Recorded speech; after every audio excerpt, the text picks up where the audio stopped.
Captain Jake Morrison stood in the massive hall and felt very small. The walls around him were made of some kind of crystal that glowed with soft blue light. He had never seen anything like it before. 3 months ago, he was just another pilot in the Earth's Defense Force. Now he was standing on an alien planet, watching aliens decide if his entire species would live or die. The hall was huge, bigger than any stadium on Earth. Hundreds of different creatures sat in rows that went up so high Jake could barely see the top. Some looked like giant bugs with too many arms. Others were covered in fur or scales. Few seemed to be made of pure energy, glowing and shifting like colored smoke. Jake had studied the files on his way here, but seeing them all together was overwhelming. Lisa Barrett stood next to him, her face calm, but Jake could see her hands shaking slightly. She was Earth's best diplomat, the person they sent to try to save humanity.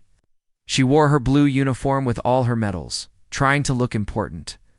But here, surrounded by beings who had traveled between stars for thousands of years, she looked as small as Jake felt. The vote had been going on for hours.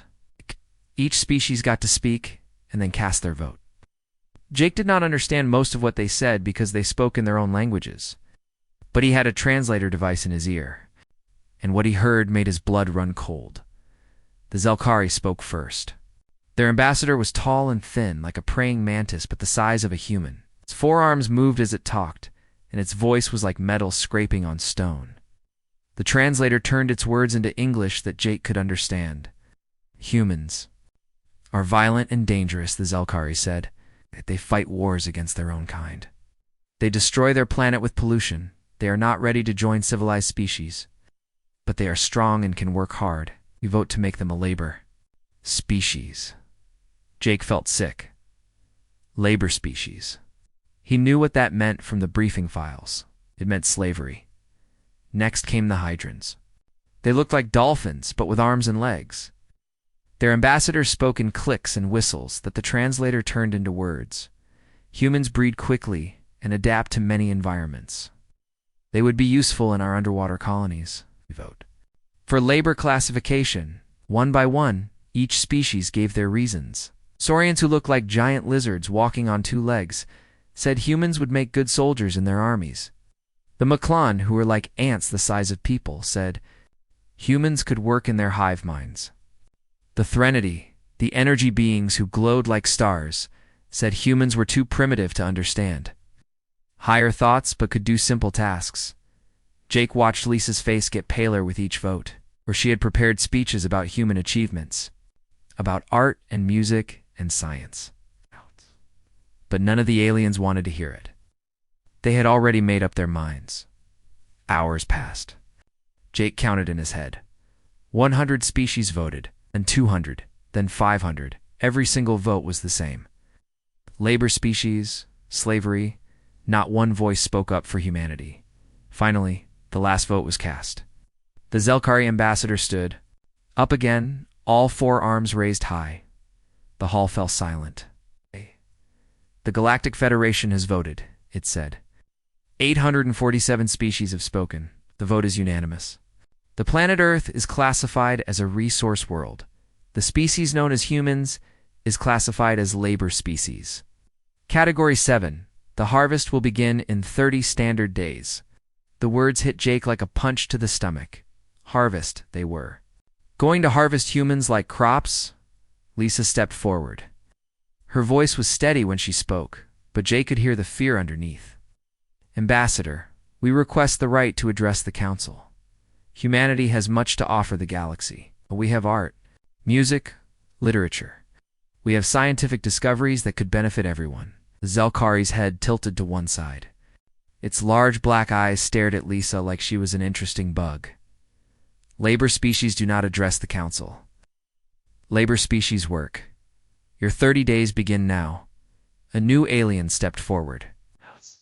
This one was huge, even bigger than the Zelkari. It looked like a dinosaur that had learned to walk upright and wear armor. Jake's translator told him this was General Vorthok of the Saurian Empire. Humans of Earth. Vorthok's voice was deep and rumbling like thunder. You will prepare your population for transport. You will take your strongest for mining work. Your smartest will serve in technical positions. Your young will be educated in proper behavior. Any resistance will result in the destruction of your cities. Jake wanted to say something, to shout, to fight. What could he do? There were weapons pointed at Earth right now, weapons that could turn the whole planet into ash. He had seen the demonstration videos, entire moons cracked in half by Federation warships. The meeting was over. Guards that looked like walking trees escorted Jake and Lisa back to their small ship. Neither of them spoke during the journey back to Earth. There was nothing to say. Humanity had been judged and found wanting. The trip back to Earth took 3 days. Jake spent most of that time staring out the window at the stars, thinking about what was coming. When they finally saw the blue marble of Earth growing larger, in front of them, both he and Lisa were crying. President John Hayes was waiting for them at the landing pad in Geneva. He was a big man, with gray hair and kind eyes. But today, he looked like he had aged 10 years. What? The weight of 8 billion lives was on his shoulders. What's the news? Hayes asked, even though he already knew from their faces. Slavery, Lisa said simply. All of us. They start in 30 days. Hayes closed his eyes for a long moment. When he opened them again, Jake saw something there that surprised him. It was not just sadness or fear. It was anger. Within hours, the news was everywhere.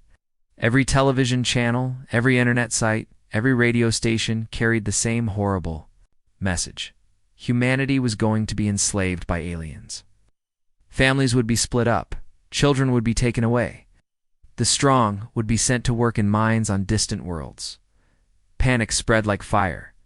Some people gathered in churches to pray. Others filled the streets demanding that their leaders do something. Many just sat in their homes, holding their families close and waiting for the end. But not everyone was ready to give up. In secret military bases around the world, small groups of people began to disappear. Scientists, engineers, soldiers, anyone who might be useful in a fight. They went underground, literally. Old mine shafts, forgotten bunkers, caves deep in mountains. Places where alien sensors might not find them. Dr. Amy Chen was one of the first to go underground. She was a small woman with quick hands and a brilliant mind. Before the aliens came, she had been working on quantum physics, trying to understand how matter worked at the smallest level. Now she had a new job. She was going to figure out how to kill aliens in the underground labs that were being built in secret. Amy and other scientists started taking apart every piece of alien technology they could find. The Federation had left monitoring devices. All over Earth, some of these devices went missing. Accidents, the aliens were told. Equipment failures. But Amy and her team were learning. They studied alien metals, alien computers, alien weapons. They learned how the technology worked, and, more importantly, how it could be broken. Colonel Ryan Davis was gathering soldiers in the mountains of Colorado. He was a tough man who had fought in wars before the aliens came. Now he was preparing for a different kind of war. He trained his people to hide, to move without being seen, to strike fast and disappear. The 30 days passed quickly. On the final day, President Hayes gave one last speech to the world. He stood in front of the United Nations building in New York, with alien ships visible in the sky behind him. "My fellow humans," he said, "today our freedom ends. But remember this, we are human beings. We have survived ice ages and plagues and wars. We have climbed the highest mountains and explored the deepest oceans. We will survive this too. Someday we will be free again." The next morning, the harvest began. 6 months had passed since the aliens came to harvest humans. Lieutenant Colonel Ryan Davis crouched in the darkness of an old subway tunnel beneath what used to be Denver. The city above him was mostly ruins now, but down here in the tunnels, humans still fought back. Ryan was a big man with scars on his face from the early battles. His uniform was dirty and patched in many places. He carried an alien weapon that his team had taken from a dead Saurian soldier.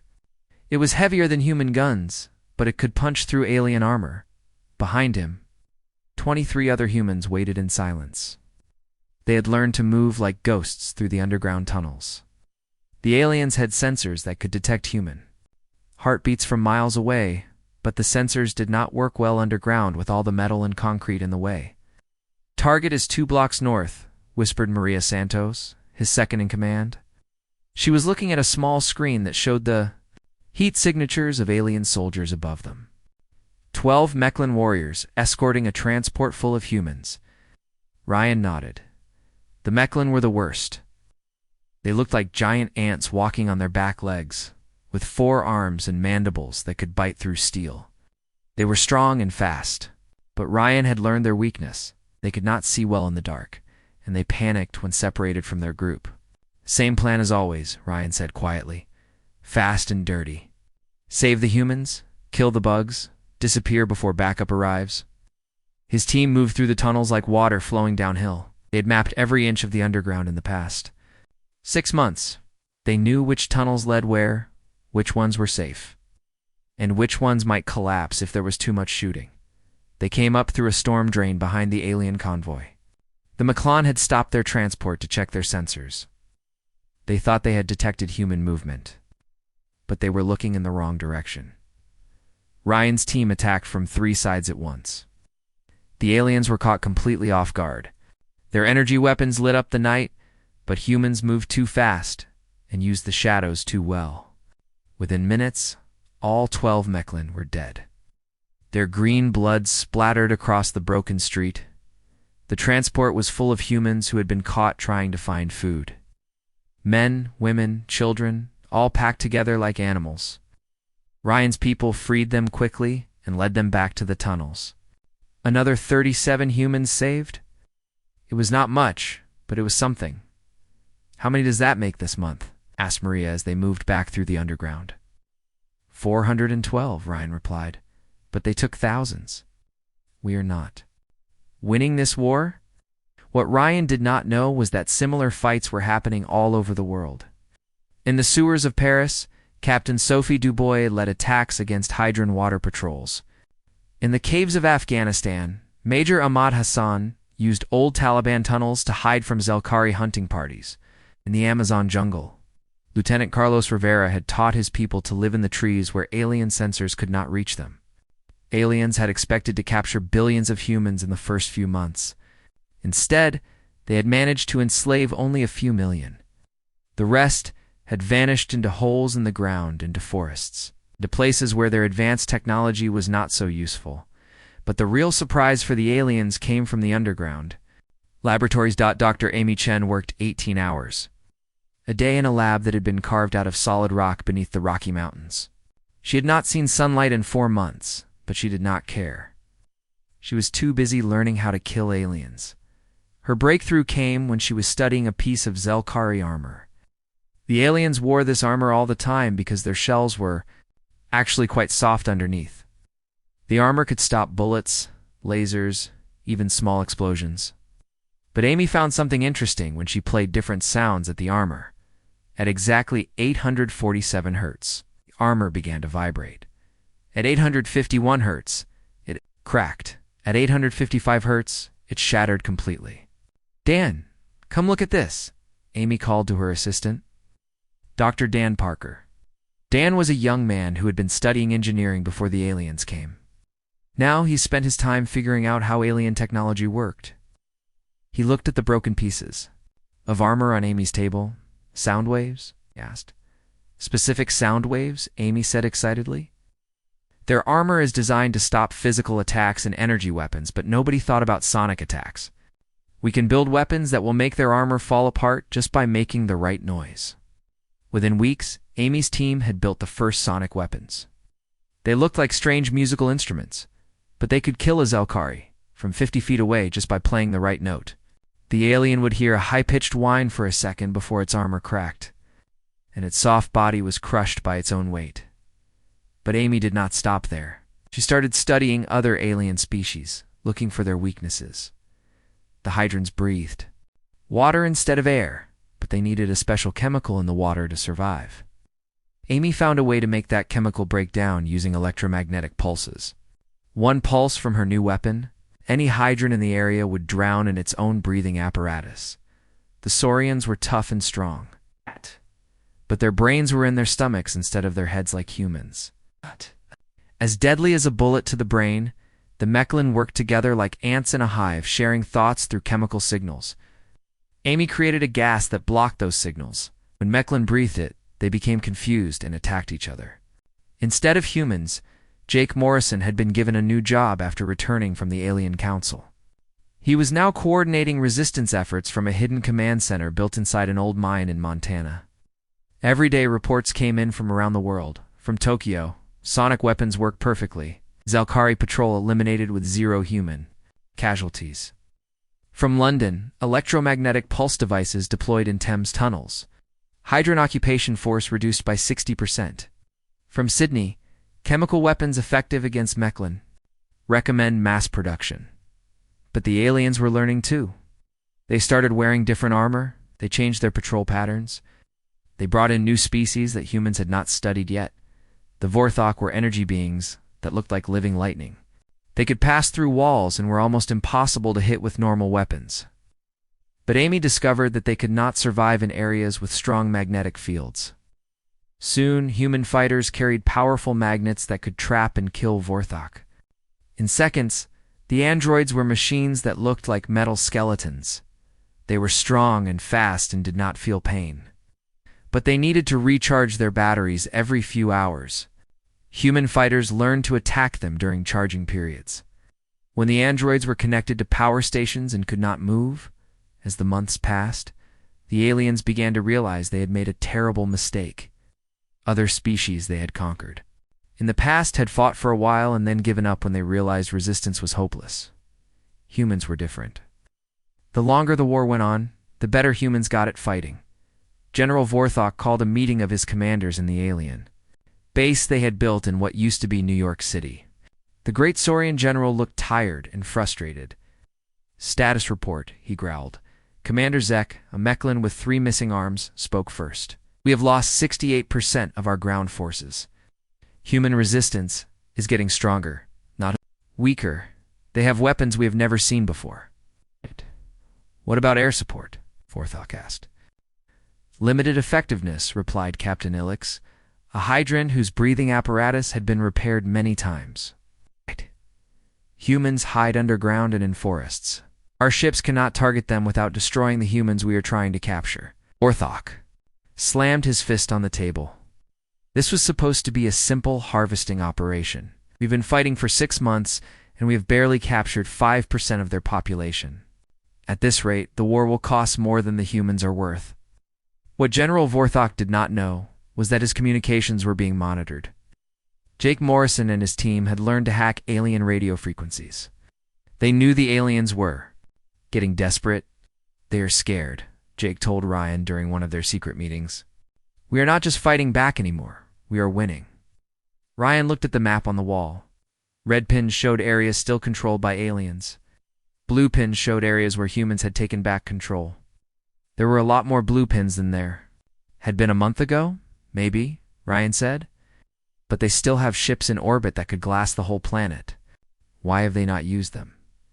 Jake smiled. Because they need us alive. Dead humans are not very good workers. They painted themselves into a corner. They cannot destroy us without losing what they came here to get. That night, Ryan led his biggest attack yet. 300 human fighters hit the main alien supply depot in Denver at the same time. They destroyed food stores, weapons, ammunition, and vehicles.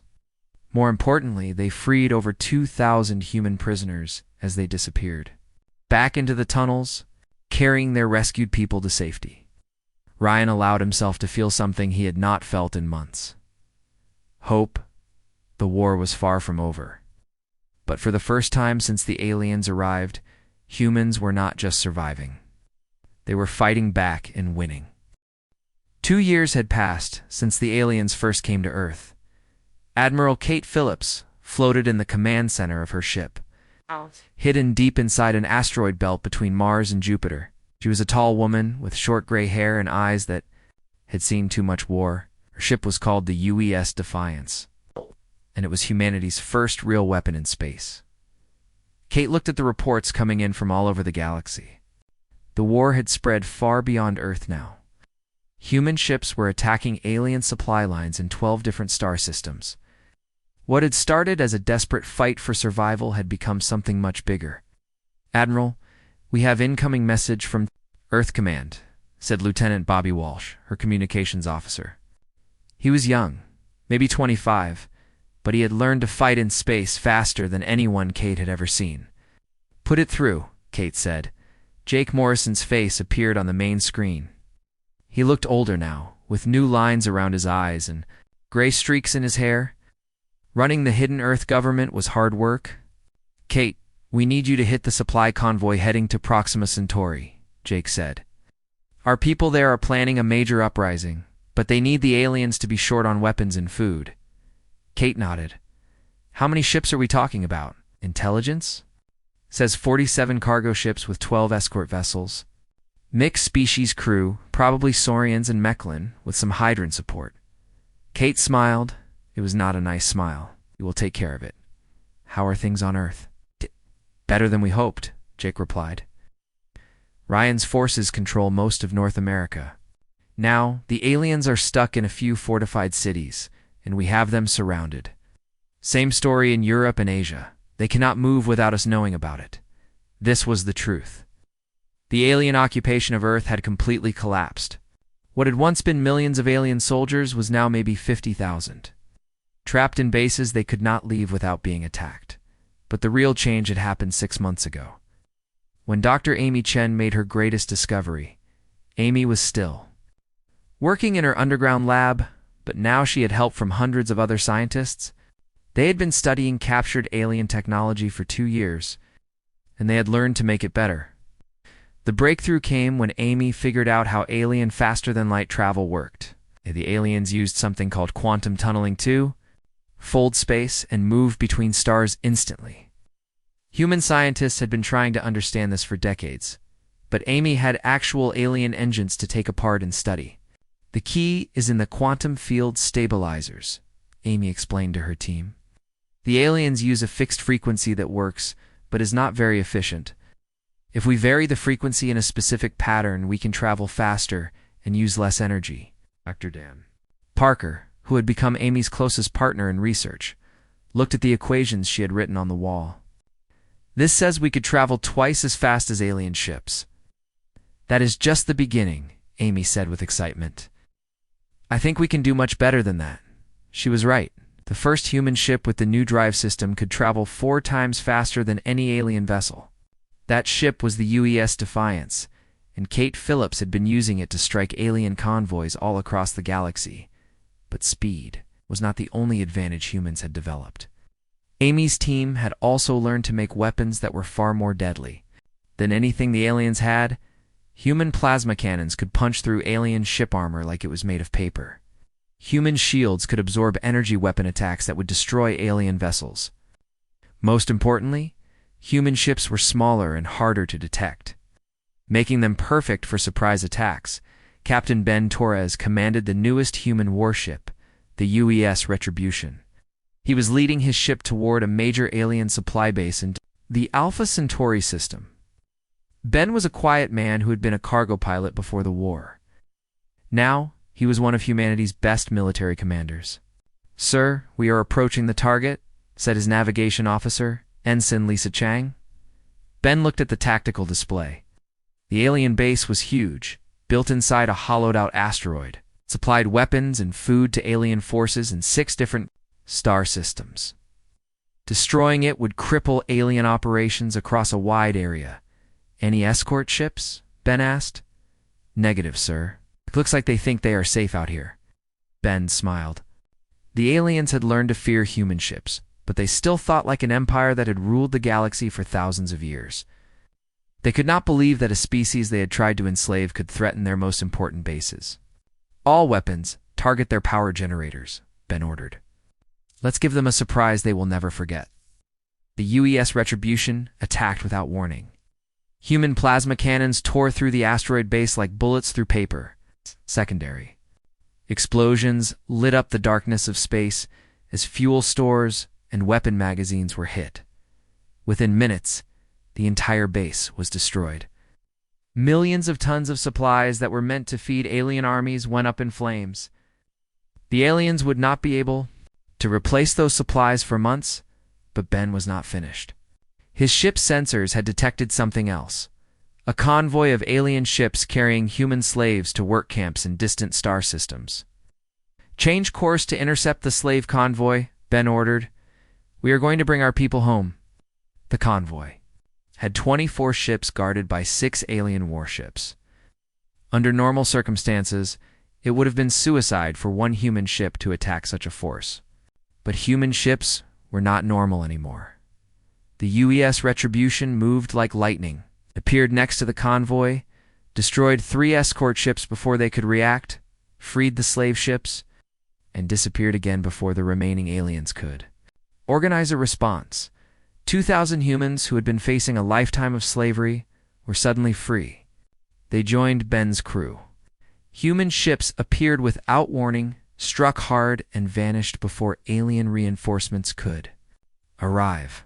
It was a type of warfare the aliens had never faced before on Earth. Colonel Ryan Davis was preparing for the largest operation in the history of the Resistance. His forces now numbered over 1 million fighters, all armed with weapons designed by Amy Chen's team. The target was New York City, where General Vorthok had his main headquarters.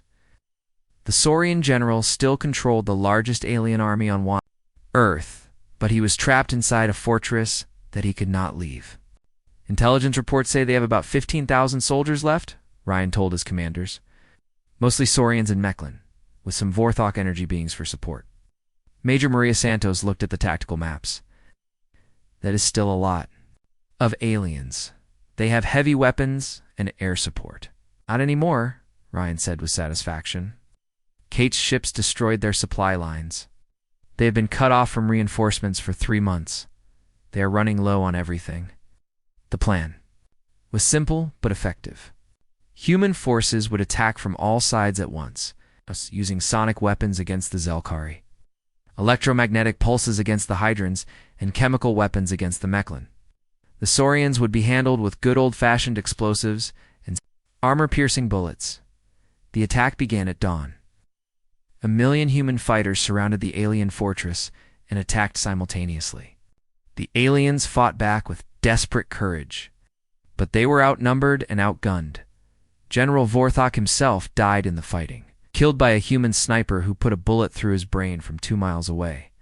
With their leader dead, alien resistance collapsed quickly. By sunset, New York City was back in human hands. The last major alien army on Earth had been destroyed. Similar victories were happening all over the planet. In London, Paris, Tokyo, and Moscow, human forces were driving out the last alien occupiers. The species that had come to harvest humanity was now fighting just to survive. But the most important change was happening in space. Other species that had been enslaved by the Federation were watching what humans had accomplished. They were starting to believe that the aliens could be beaten on the planet Kepler-4 for 2b. Where the Federation Council had first voted to enslave humanity, something unprecedented was happening.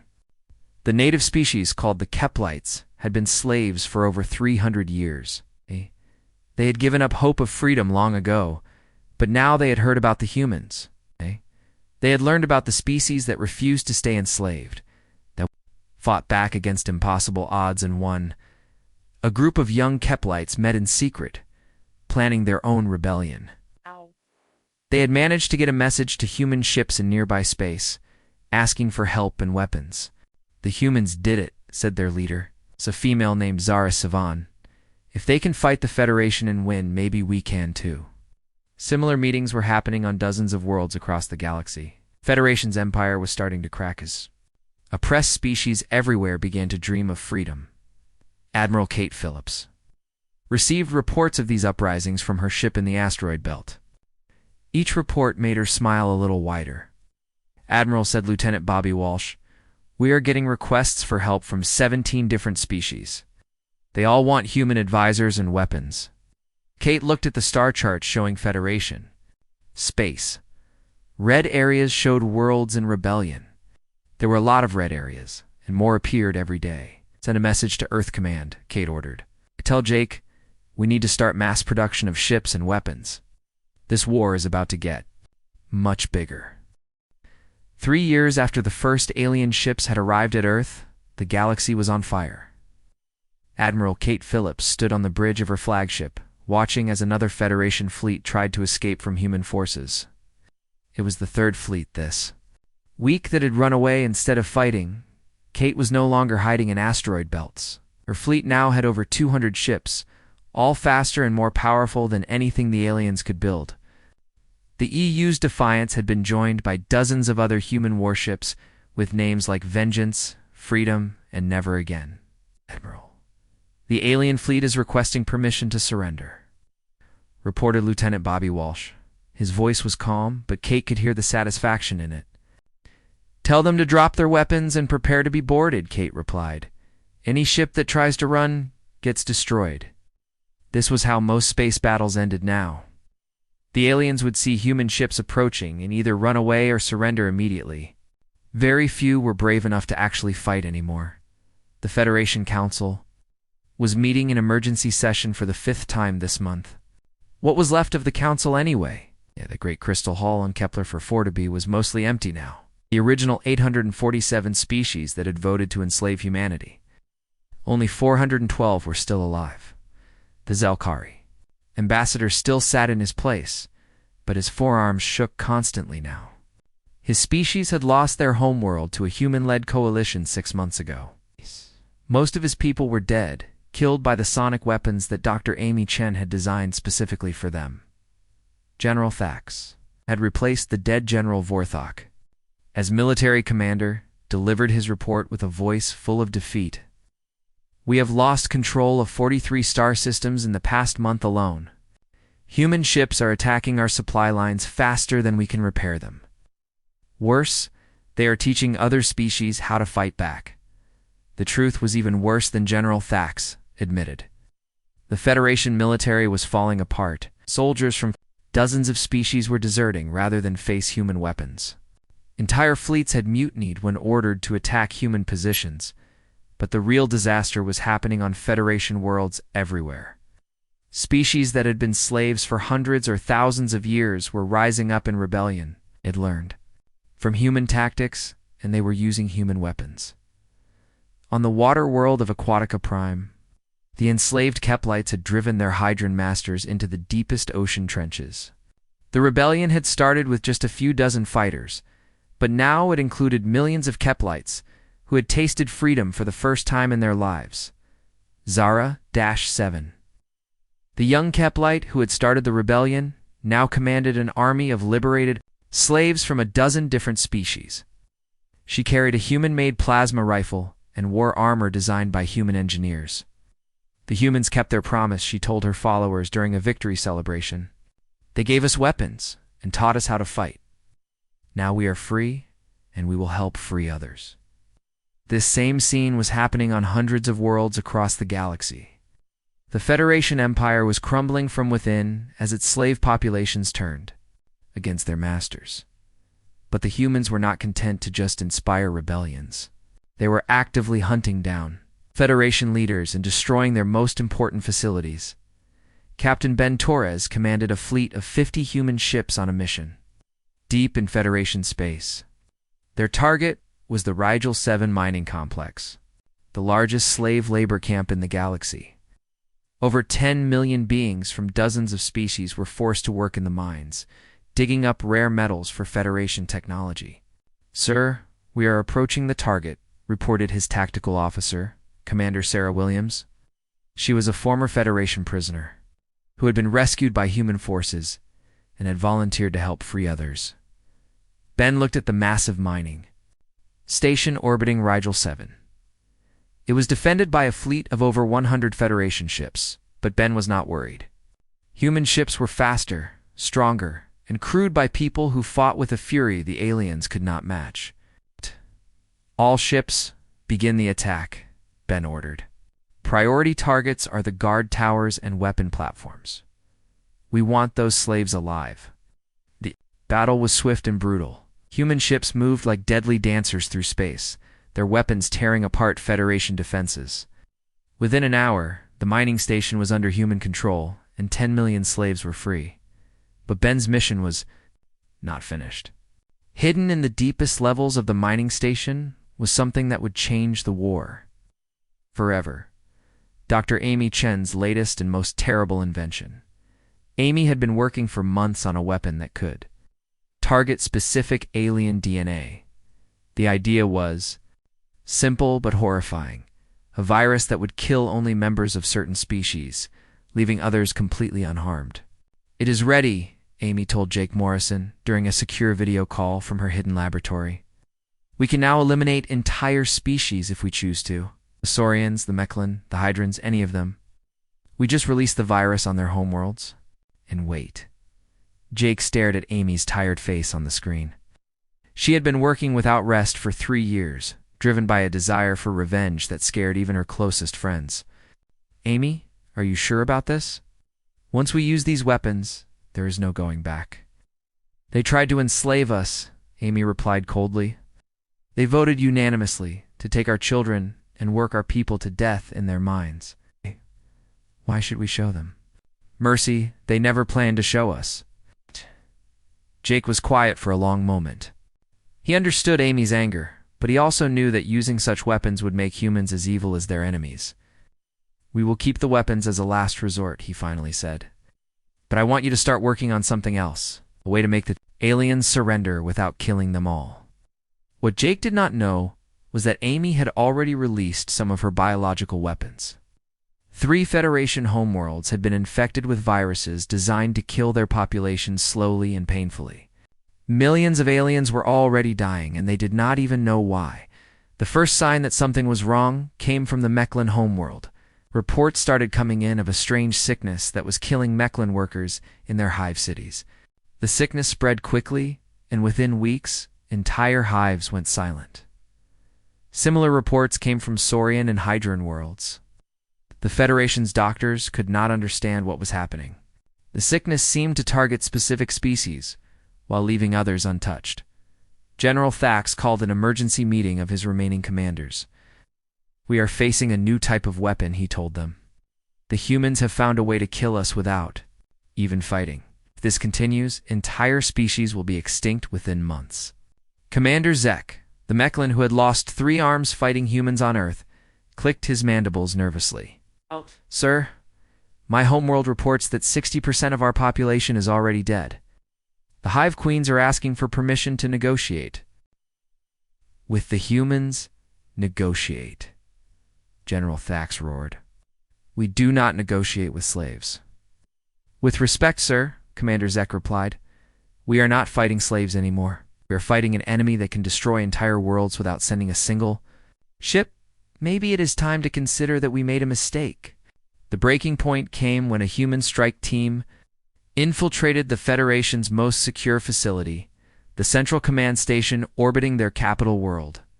The team was led by Major Sandra Lopez, a former Marine who had become one of humanity's most skilled special operations soldiers. Sandra and her team of 12 fighters moved through the station like ghosts. They had studied the layout for months, learning every corridor and ventilation shaft. Their mission was simple: capture or kill the Federation's top leadership. The team reached the main command center, where the Federation's highest-ranking officials were meeting. Sandra kicked down the door and walked in with her plasma rifle ready. "Nobody move," she said calmly. "I am Major Sandra Lopez of the Earth Liberation Forces. You are all under arrest for crimes against humanity." Aliens in the room stared at her in shock. These were beings who had ruled the galaxy for thousands of years, and they were being arrested by a single human soldier, Admiral Zentox. The Federation's supreme military commander reached for his weapon. Sandra shot him before he could draw it.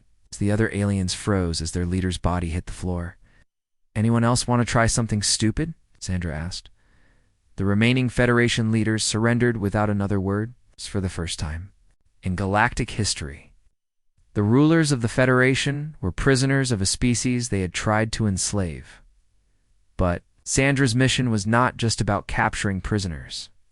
While her team secured the command center, she broadcast a message across Federation space using their own communication systems. This is Major Sandra Lopez speaking to all Federation forces. Her voice reached every ship, every base, every world. In Federation territory, your leaders are our prisoners. Our homeworlds are dying from our biological weapons. Your fleets are being destroyed by our ships. You have two choices: surrender now and live, or continue fighting and watch your species go extinct. The message was broadcast with video showing the captured Federation leaders kneeling in handcuffs. It also showed footage from the dying homeworlds, where entire cities lay empty and silent. The effect was immediate and devastating. Across the galaxy, Federation forces began surrendering en masse. Entire fleets dropped their weapons and requested safe passage home. Planetary governors sent messages begging for mercy. 5 years had passed since the first Federation ships arrived at Earth. President John Hayes stood in the newly rebuilt United Nations building in Geneva, looking out at a sight that would have been impossible to imagine when the war began. The Great Assembly Hall was filled with representatives from over 300 different species, most of them former Federation slaves who were now free.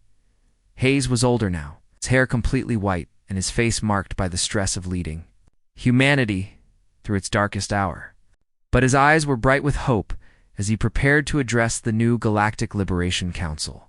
The message that had brought them all here was simple but historic. The Galactic Federation had formally requested a meeting to discuss surrender terms. After 5 years of war, the mightiest empire in galactic history was ready to admit defeat. Admiral Kate Phillips entered the hall and walked to the front row, where the human delegation sat. She wore her dress uniform with all her medals, including the new one that had been created just for this day, the Order of Galactic Freedom, given to those who had fought to liberate enslaved species across the galaxy. The Federation delegation has arrived, Kate told Hayes quietly. They are waiting on their ship at the edge of the system. They're too afraid to come to Earth. Hayes nodded. He understood their fear. Earth had become a symbol of hope for the oppressed, but for the Federation represented their complete failure and humiliation. Dr. Amy Chen sat in the second row, looking uncomfortable in her formal clothes. She would rather be in her laboratory, but Hayes had insisted she attend. Her weapons had made victory possible, even if some of them had been more terrible than anyone wanted to admit. Colonel Ryan Davis, now promoted to general, sat beside Amy. His face bore new scars from the final battles on Earth, but his eyes held the satisfaction of a man who had seen his enemies defeated completely. The meeting was held on a neutral space station built specifically for this purpose. It orbited halfway between Earth and the edge of human space, close enough to show Federation delegates the power that humanity now commanded, but far enough away that they might feel safe. The Federation delegation was pitiful compared to the mighty council that had once ruled the galaxy. Only 12 species were represented, down from the original 847. Many species had been completely wiped out by Amy's biological weapons. Others had been destroyed by rebellions. On their own worlds, the survivors looked broken and afraid. The Zelkari ambassador was there, but he was not the same proud creature who had announced humanity's enslavement 5 years ago. 2 of his arms were missing, lost in a human attack on his homeworld. Remaining arms shook constantly, and his voice was barely a whisper. "We come to request terms for ending hostilities," the Zelkari said through a translator. "The Federation Council acknowledges that the war cannot continue." Hayes stood up to respond. Behind him, a massive display showed the current state of the galaxy. Red areas marked territories controlled by the Liberation Coalition, led by humanity. The red covered over 60% of what had once been Federation space. "The war ended months ago," Hayes said calmly. "Your military forces have surrendered. Your homeworlds are under our control or destroyed. Your government no longer exists. As a functioning entity, we are not here to discuss ending a war. We are here to discuss what happens to the survivors." The Federation delegates shifted uncomfortably. They had come expecting to negotiate as equals, but it was clear they were defeated enemies, begging for mercy. Admiral Zentox, one of the few surviving Federation military leaders, spoke next. He had been released from human custody specifically For this meeting, what are your terms? He asked. Kate Phillips stood up and activated a holographic display. It showed detailed plans for the post-war galaxy. First, all remaining Federation military forces will be disbanded. Your ships will be scrapped or turned over to Liberation Coalition forces. Second, all weapons of mass destruction will be destroyed. Under human supervision, the Federation delegates looked sick as Kate continued. Third, war crimes trials will be held for all Federation officials involved in slavery and genocide. Fourth, reparations will be paid to all species that were enslaved or harmed by Federation policies. Dr. Amy Chen added her own requirements. Fifth, all Federation biological and chemical weapons research will be turned over to human scientists. Sixth, Federation species will be monitored to ensure they never again develop the capability to threaten other worlds. The Zelkari ambassador tried to object. These terms would destroy what remains of our civilization. Surely some compromise is possible. General Ryan Davis laughed, but there was no humor in it. You voted unanimously to enslave our entire species. You planned to work our children to death in your minds. You tried to scatter humanity across the galaxy as slaves. Why exactly should we show you mercy you never planned to show us? Because, said a new voice, mercy is what separates the civilized. From the barbarians, everyone turned to see who had spoken. To Azara 7, the Keplite who had led the first rebellion against Federation rule. She had been elected as the representative of all liberated species. The humans could have killed us all, 07 continued, looking directly at the Federation delegates. Dr. Chen's weapons could have wiped out every Federation species within months. But they chose not to. They chose to give you a chance to surrender and live. She stood up and walked closer to the Federation table. I was a slave for my entire life, until the humans taught me to fight back. My children were taken from me to work in your factories. My people had no names, only numbers. But now we are free, and we will make sure no one is ever enslaved again. The negotiations continued for 3 days. The final agreement was harsh but fair. The Federation would be dissolved completely. Its member species would be allowed to form new governments. But they would be monitored by the Liberation Coalition for at least 50 years. War crimes trials would indeed be held, but only for the worst offenders. Most Federation citizens would be allowed to return to their homeworlds and try to rebuild their lives. The biological weapons that had killed so many would be studied to develop cures and treatments. But the research would be shared with all species to prevent future biological warfare. Most importantly, a new galactic government would be formed based on the principles of freedom and equality. Every species would have a voice, and no species would be allowed to enslave or oppress others. President Hayes signed the agreement on behalf of humanity. As he put his name on the historic document, he thought about how far they had come from that terrible day when the Federation had voted to enslave Earth. But the most important moment came later, during the ceremony to establish the new Galactic Liberation Council. Hayes stood before representatives from hundreds of species, many of them former enemies who were now learning to live in peace. 5 years ago, 847 species voted to enslave humanity. Hayes began. They thought we were weak because we fought among ourselves. They thought we were primitive because we had not conquered other worlds. They thought we would be easy to break because other species had given up when faced with superior force. Hall was completely silent as Hayes continued. They were wrong about everything. We were not weak. Our conflicts had made us strong by teaching us how to fight. We were not primitive. Our independence had made us creative and adaptable. We could not be broken because we refused to accept that freedom was negotiable. Hayes looked out at the sea of alien faces, some human, some not, all united in their commitment to liberty. Today we establish a new order in the galaxy, not an empire built on conquest and slavery, but a coalition based on freedom and mutual respect. The strong will protect the weak. The advanced will help the primitive. No one will be left behind, and no one will be enslaved again. The applause that followed lasted for 10 minutes. Species that had been enemies for thousands of years stood together, clapping for the dream of a better galaxy. Later that evening, Hayes walked through the parks of New Geneva with Kate Phillips and Jake Morrison. Children from dozens of different species played together in the grass, their laughter echoing through the trees. "Do you think it will last?" Kate asked. "This piece we have built?" Hayes watched a human child teaching a young Keplite how to throw a ball. Both children were laughing, completely unaware of the wars their parents had fought. "Maybe not forever," Hayes admitted. "But long enough for these children to grow up free. Maybe that is enough." Jake pointed to the sky, where construction. Crews were building new ships designed for exploration instead of war. "What do we do now? We've spent 5 years learning how to fight. What do we do with peace?" Hayes smiled. "The same thing we have always done. We explore, we learn, we grow. But now we do it together, as free beings in a free galaxy."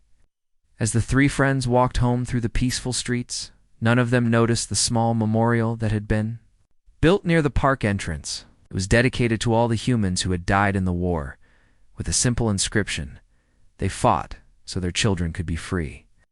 Above them, the stars shone down on a galaxy where slavery was finally extinct, and freedom burned bright in every corner of space. Humanity had not just won a war, they had changed the universe forever.